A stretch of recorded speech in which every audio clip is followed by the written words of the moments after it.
Hello. So, today's lesson is another easy one. I promise the hard lessons are coming soon, or the more difficult ones. Um, but I thought I would do today's lesson on English phrases,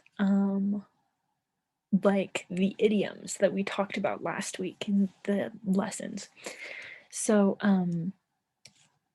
the first phrase I wanted to talk about is piece of cake. Now, some of these you may have heard, some of them you may not have, so we'll just go over all of them, and I have examples. So, piece of cake.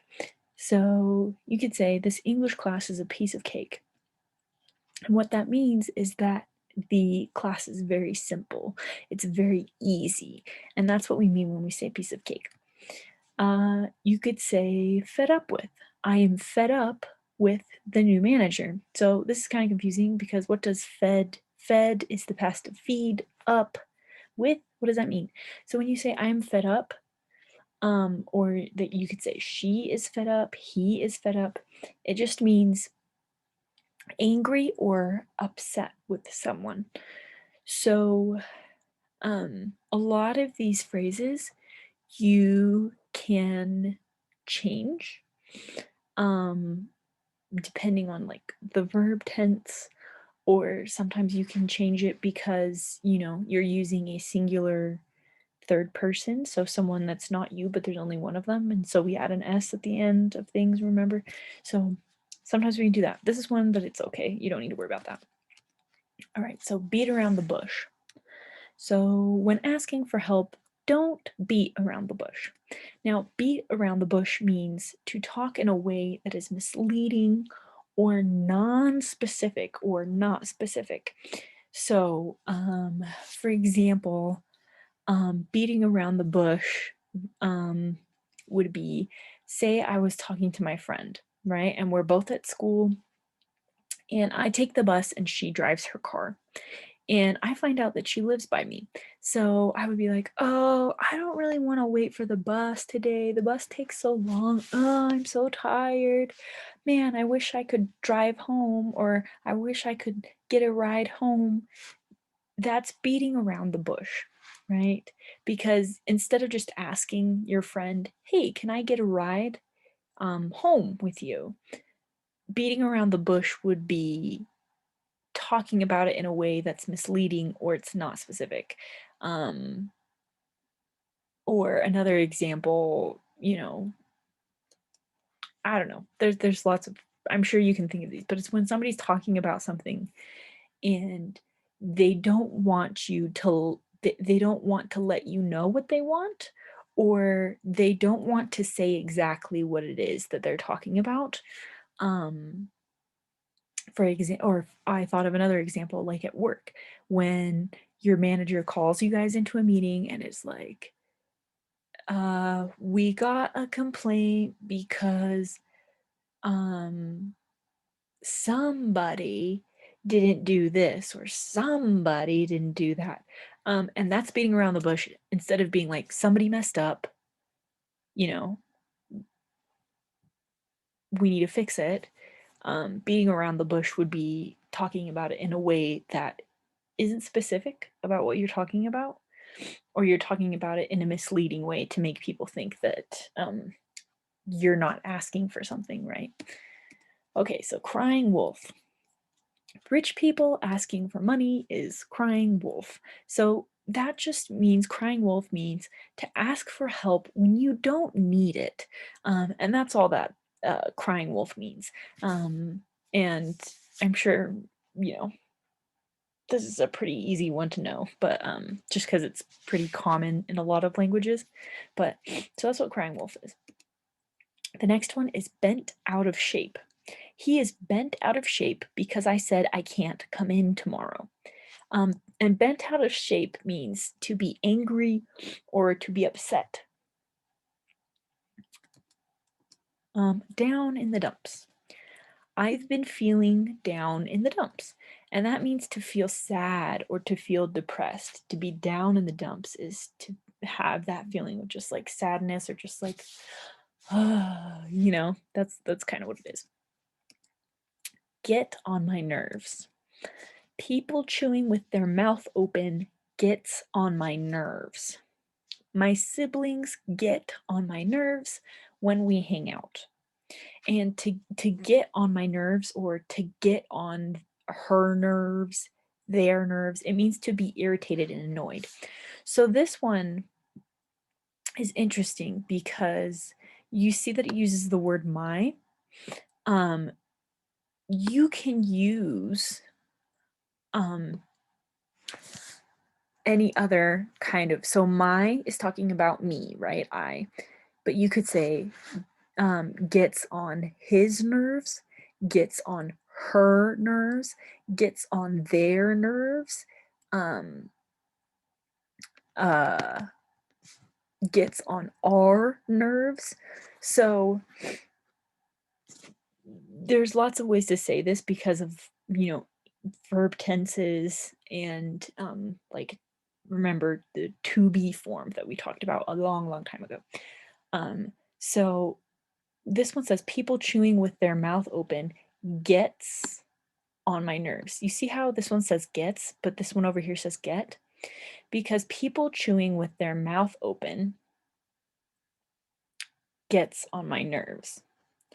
So this whole string of words, people chewing with their mouth open, is who the sentence is talking about. And you can reduce it to he or she. So she gets on my nerves. He gets on my nerves.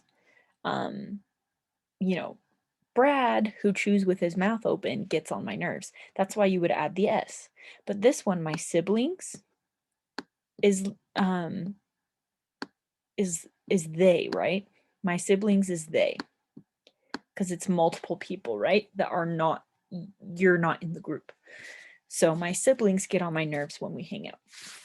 So you get irritated or annoyed. Get out of hand. So sometimes my neighbors' parties get out of hand. And this just means that they cannot be controlled anymore. So they're rowdy, they're when something gets out of hand, right? Like the last one, you can use, get or gets. So you could say gets out of hand. Sometimes my neighbors' parties get out of hand, so they can't be controlled. Go with the flow. So again, because of, verb tenses and to be form and stuff, sometimes you can change how they sound, and sometimes you need to in order for it to be grammatically correct in English. So I said she, so instead of saying she go with the flow, I would say she goes with the flow. She goes with the flow. My grandma went with the flow. See, this one went is the past of go, so you can use a past tense. My grandma, because go is a verb, right? My grandma went with the flow. And go with the flow or went with the flow means relaxed and does not try to control a situation. In over your head. So I took a second job and I am in over my head. And in over your head just means, very involved in a difficult situation. You have a lot going on. On time. Okay, so this one's, you probably hear this one all the time. On time. Make sure to be on time. I always come to work on time. And that just means to be not late. That's all that one means. But sometimes we say in time. On time or in time? Which one do I say? So when you say you're in time, you are just in time. I think I can make it in time. In time just means before a deadline or appointment begins or ends. So sometimes we talk about it like, I will get there in time. It means that we will get there before something starts, right? So say you tell your boss, I need to go to the doctor's in the morning, but I'll come back later. But don't worry, I will be in time for the meeting at 2 o'clock. So when you say in time, that means you will be there before it starts. But you could also mean, I think I'll get there in time. It means that you could show up while it's happening, but you will definitely be there before it ends. So when you say in time, it means before something, starts or ends. And on time means just to be not late. Jump to conclusions. So when someone is murdered, it is easy to jump to conclusions. So this one, again, this one's a verb. So you could say jump or jumped or jumps. Jumps to conclusions, jumped to conclusion, jumping to conclusions. That's another one you could use. When someone is murdered, it's easy to jump to conclusions. So that was my example. And to jump to conclusions means that you make a decision or have an opinion before someone has all the information. So it's not something that only you can do. It's something you could say, my brother jumps to conclusions. The governor jumps to conclusions. The lawyer jumps to conclusions. And it just means to make a decision or have an opinion before, you know everything. Keep an eye on. What does this mean? Keep an eye on the baby, will you? It just means to watch or babysit. It just means to make sure that you're like looking at it and keeping track of it, right? So that's what means like keep an eye on it. Just means like to watch and make sure nothing bad happens. So sometimes, maybe the nurse leaves a room and says, "Hey, can you keep an eye on this patient for me?" It just means that they want you to watch them and make sure nothing bad happens. Now, there's keep an eye on and keep an eye out for. Now, keep an eye out for the delivery truck. Now this one's a little bit different because when you keep an eye on something, it just means to just kind of watch or babysit, right? But when you need to keep an eye out for something, it means that you need to look for something or someone. You can keep an eye out for someone too, but you're doing it carefully. So you're watching for it specifically. Stay in touch. I will miss you. Stay in touch. What does this mean? It means to keep in contact with someone. So that's what just, stay in touch means. It just means, make sure you call me every now and then or like text me just to check in or like maybe we can like go get coffee once a month, that type of thing. So that's what stay in touch means. Live from hand to mouth. Many people live from hand to mouth because of the pandemic. Now, this phrase, live from hand to mouth, isn't super common, but sometimes it's said, so I just wanted to share it with you.